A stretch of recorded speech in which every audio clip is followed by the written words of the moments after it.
것 같이 위로에도 그러할 줄을 알미라. 아멘.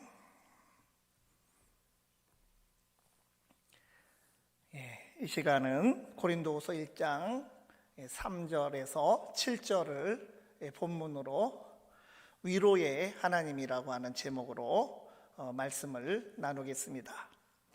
새해로 넘어오는 송구영신 예배에서 모든 은혜의 하나님이라고 하는 제목으로 우리가 말씀을 나눈 적이 있는데, 오늘 본문에는 모든 위로의 하나님이라고 하는 말씀이 나왔습니다.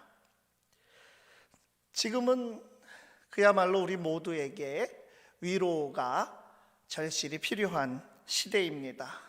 코로나19라고 하는 의학용어가 너무나도 우리에게 익숙한 말이 되었습니다. 오미크론이라고 하는 변이 바이러스까지 생겨서 독감처럼 흔하게 감염되고, 이제 동네 의원에서도 코로나 검사를 할 수 있고, 동네 약국들에서도 자가 진단 키트를 판매해서 개인이 자가 진단도 할 수 있게 되었습니다. 그만큼 코로나의 고통이 우리의 일상이 되어 버렸습니다. 코로나 3년 차에 접어들면서 참 작년에도 말했던 그 포스트 코로나 이후를 생각할 것이 아니라 위드 코로나와 함께를 생각해야 한다고 했던 그 말이 비로소 실감이 나는 요즘입니다. 바이러스가 우리 각자에게 아주 바짝 가까이 다가와 있는 그런 느낌입니다. 이렇게 위드 코로나 시대에 교회는 어떻게 사람들과 함께하는 위드의 역할을 할 수 있을까라고 물을 때에, 교회가 감당해야 할 위로의 사명을 생각지 않을 수 없습니다. 교회의 위드 코로나는 위로 코로나가 되어야 된다고 하는 말이 되겠습니다. 바울 사도가 고린도 교회와 그 주변 아가야 성도들에게 보낸 편지인 오늘 본문에서 가장 많이 사용한 단어는 바로 위로라고 하는 말입니다. 세어보면 이 5개 절밖에 되지 않는데 위로라고 하는 말이 10번이나 나왔습니다. 보통은 바울 사도가 편지의 서두에는 인사말 다음에 대개는 감사와 찬양의 말을 먼저 하면서 편지를 풀어가는데, 이 고린도후서는 찬송하리로다로 시작되는 이 감사 찬양의 내용이 전부 모든 위로의 하나님과 위로하게 하시는 하나님에 관한 내용으로 채워져 있습니다. 바로 위로가 감사의 제목이 되고 있습니다. 우리가 살아가면서 고통과 고난이라고 하는 것은 피할 수가 없습니다. 고난은 모든 사람의 삶의 일부분이며, 오히려 우리가 그리스도인이기에 직면하게 되는 새로운 고난도 있습니다. 그러나 중요한 것은 성경이 성도들이 만나야 하는 고난을 가르칠 때 결코 고난만을 말하고 있지 않다고 하는 것입니다. 성경은 고난과 함께 고난을 극복하는 위로를 함께 우리에게 말씀하고 있습니다. 그러면 우리가 고난을 만날 때 위로를 기대할 수 있는 근거는 어디에 있습니까? 첫 번째로 우리 하나님은 위로의 하나님이십니다. 바울 사도는 고난 중에 있는 성도들 앞에서 이렇게 하나님을 고백하며 찬양합니다. 3절 말씀, 찬송하리로다. 그는 우리 주 예수 그리스도의 하나님이시요 자비의 아버지시요 모든 위로의 하나님이시며. 온갖 고난 속에서 박해를 또 여러 많은 어려움을 바울이 경험을 하였는데, 그 바울 사도가 체험한 하나님은 자비의 아버지시며 위로의 하나님이셨던 것입니다. 원문으로 보면 이 자비라고 하는 말이 자비들 이렇게 복수로 되어 있고, 위로 앞에도 오늘 이 본문의 번역대로 모든, 온갖, 위로라는 말로 되어 있습니다. 하나님은 우리가 경험하는 온갖 사건들 또 상황들 속에서 그때마다 자비를 베푸시고 또 이 모든 온갖 일에 위로자가 되시는 것입니다. 고난의 밤이 어둡고 고통의 무게가 아무리 견디기 힘든 것이어도 우리는 여전히 그 고난의 한밤중에도 위로의 주님을 바라볼 수 있습니다. 우리가 자주 부르는 복음성가에 괴로울 때 주님의 얼굴 보라, 세상에서 시달린 친구들아 위로의 주님 바라보아라, 우리가 고백하며 찬양하는 그 가사 그대로입니다.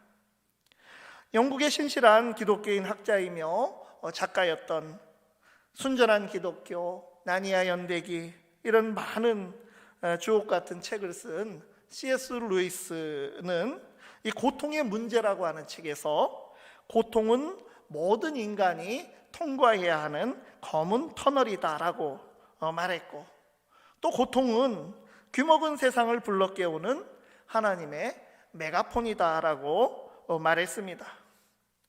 인간의 고통은 하나님께서 인간을 깨워서 하나님께만 주목하도록 이끄시는 방법이라고 하는 것입니다. 미국의 팀 켈러 목사는 고통에 답하다라고 하는 책에서 고난을 만나면 고난으로 신앙을 떠나거나 아니면 고난으로 하나님을 만나거나 이 두 가지 현상으로 갈라진다고 말하였습니다. 이 고통 또는 우리가 고난이라고 말하는데 비슷한 말입니다. 성경의 원어를 봐도 그렇고 고통과 고난 두 단어가 동의어로 사용되지만 이 고통이 상처로 인한 통증이나 아픔을 강조한다면 고난은 그 아픔 때문에 겪는 그러한 괴로움과 어려움에 더 초점이 있습니다. 고통에서 하나님을 찾으며 그 의미를 알게 되면 이 고통이 의미 있는 고난이 됩니다. 고통이 없어져도 고난은 계속되어서 그것이 그저 트라우마가 되기도 하고, 고통은 계속되어도 고난의 의미를 묵상하며 하나님을 믿음으로 바라보며 길을 찾고 인내의 역사로 이끄는 체험을 하기도 합니다. 고난이 힘든데 이 참 힘든 고난이 왜 세상에 있고 하나님께서 왜 고난을 허용하시고 막아주시지 아니하시는지 우리가 묻게 되면 이 성경에서도 참 구체적인 해답을 찾기가 쉽지는 않습니다. 시작과 기원의 책인 창세기는 사람의 죄로 인해서 고통과 고난이 시작되었음을 가르쳐주고 있습니다. 이런 근본적인 대답이 있을 뿐입니다. 장차 주님이 재림하셔서 이 타락한 세상을 끝내기 전까지는 이 고난은 존재할 것입니다. 이렇듯 고난이 존재함을 우리가 신앙적으로 해석하기가 쉽지 않지만 분명한 것은 우리 하나님께서는 우리의 고통을 함께 아파하시는 아버지시라는 것입니다. 하나님께서는 독생자 예수 그리스도에게 친히 우리가 겪는 고통 이상의 고통을 겪도록 하셨습니다.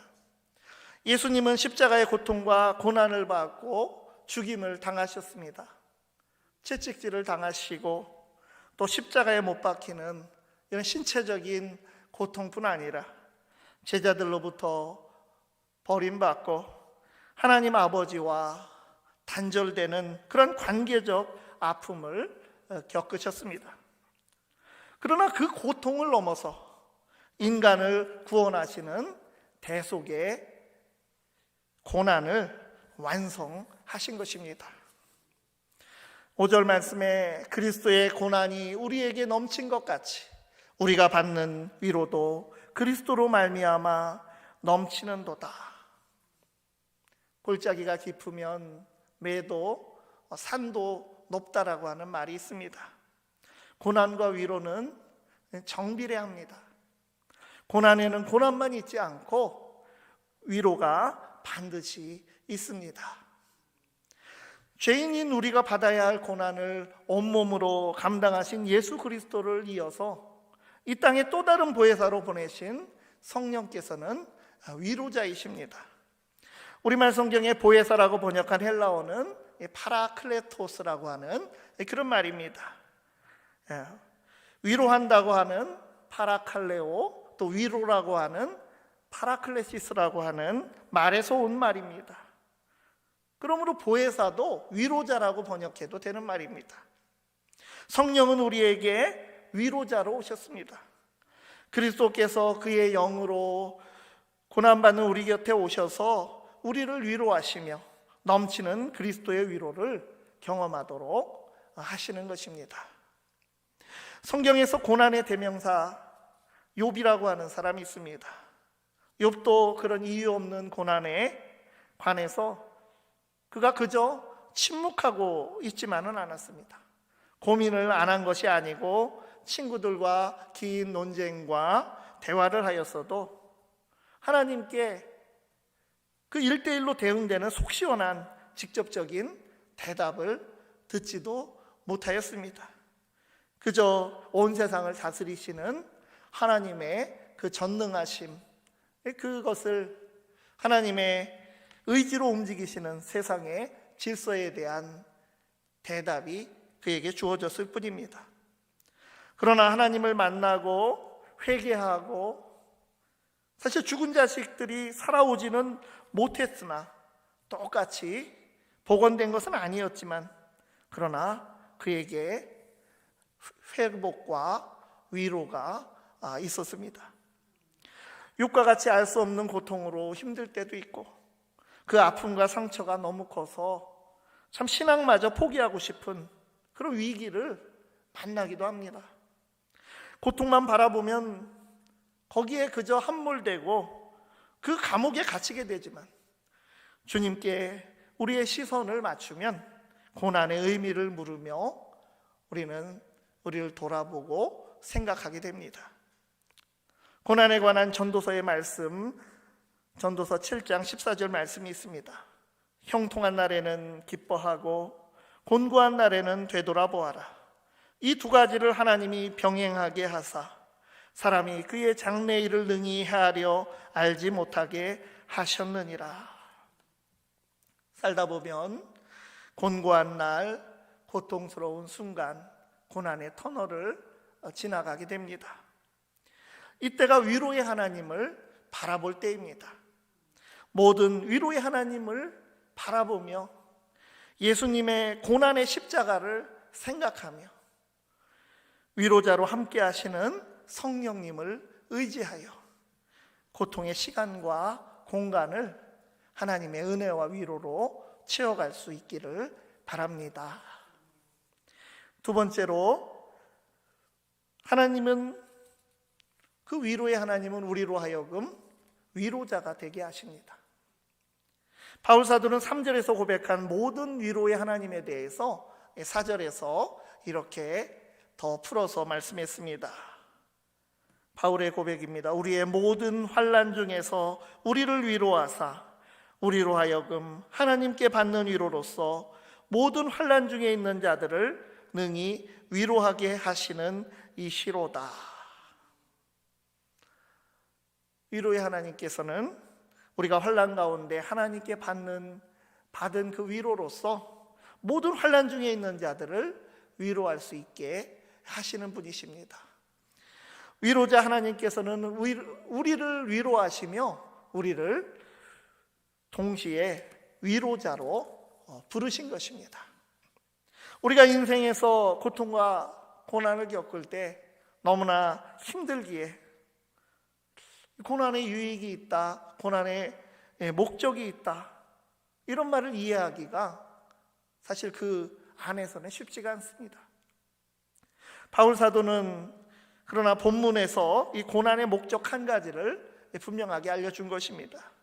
6절 상반절에 우리가 환난당하는 것도 너희가 위로와 구원을 받게 하려는 것이요 우리가 위로를 받는 것도 너희가 위로를 받게 하려는 것이니.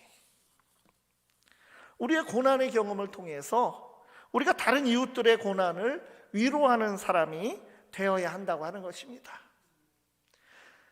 여기서 우리가 위로받는 것은 너희가 위로를 받게 하려는 것이다. 이 말씀에서 우리는 바울과 동역자들이고 너희는 고린도 교회와 그 주변 아가야 성도들입니다. 우리 믿는 성도들을 통해서 그리스도로 말미암은 위로가 넘쳐서 주변으로 더 큰 공동체로 또 이웃에게로 흘러가야 합니다.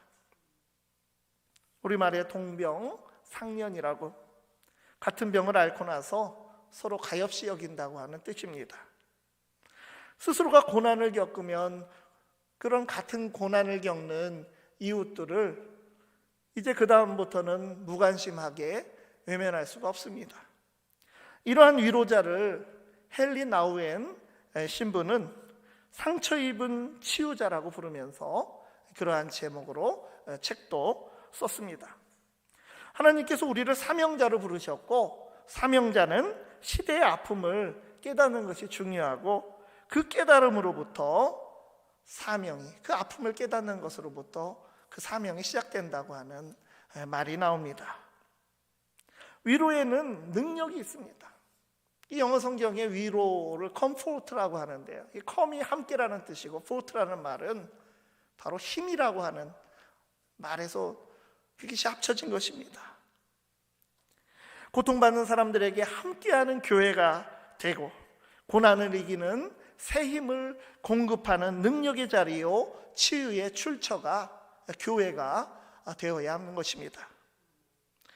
고난 중에 성도는 자비의 아버지시며 위로의 하나님을 바라보고 넘치는 위로를 경험하게 됩니다. 그러나 우리는 위로받는데 그치지 말아야 합니다.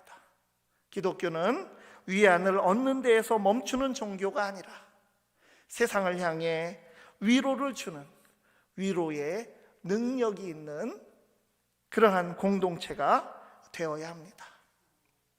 우리 모두가 고난받는 이웃에게 위로자의 사명을 감당하는 교회와 성도들이 되기를 바랍니다.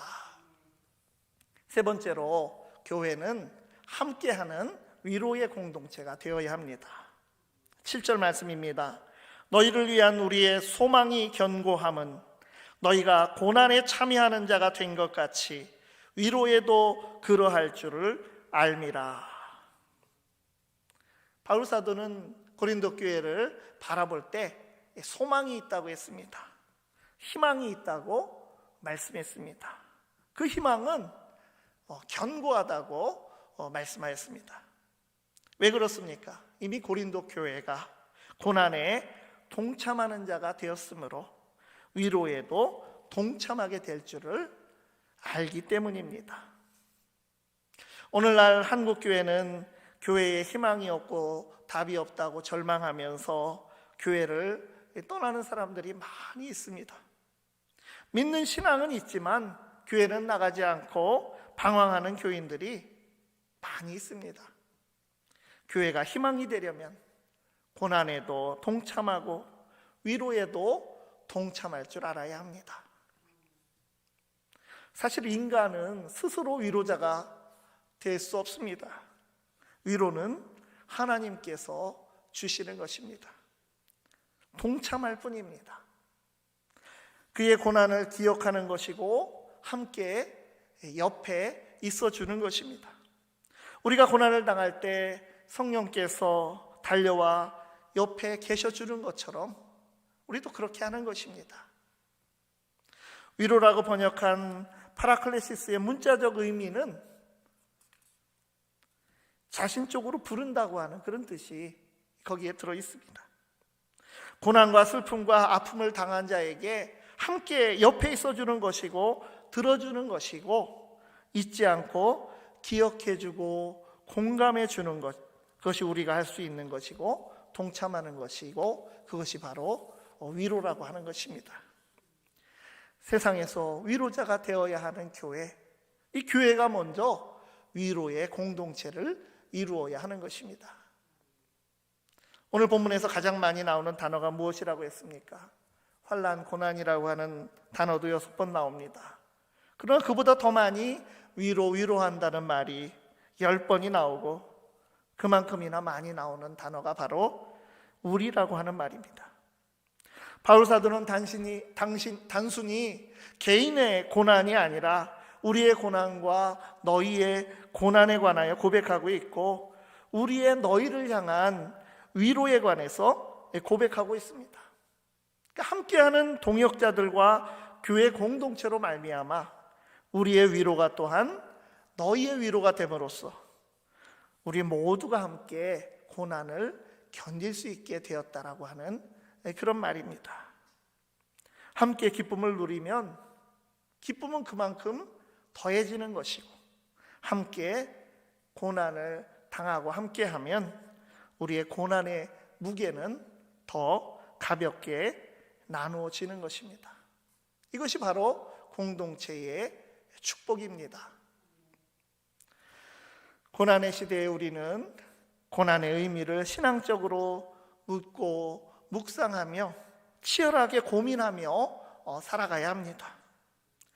이때 우리 자신을 돌아보며 주님과의 관계를 새롭게 설정하여 이 고난의 시간과 공간을 하나님의 은혜와 위로로 채워가기를 간절히 바랍니다. 기도하겠습니다. 자비와 위로의 하나님이시여 우리를 불쌍히 여겨 주시옵소서. 고통과 고난의 시대를 믿음으로 담대히 걸어가고 있는 주의 자녀들에게 다함이 없는 사랑으로 위로를 내려주시고 우리가 받은 그 위로로서 가정과 교회가 위로의 공동체를 이루고 그 위로로서 이웃과 세상을 위로하는 교회와 성도가 되게 하옵소서. 예수 그리스도의 이름으로 기도드리옵나이다. 아멘. 우리 찬송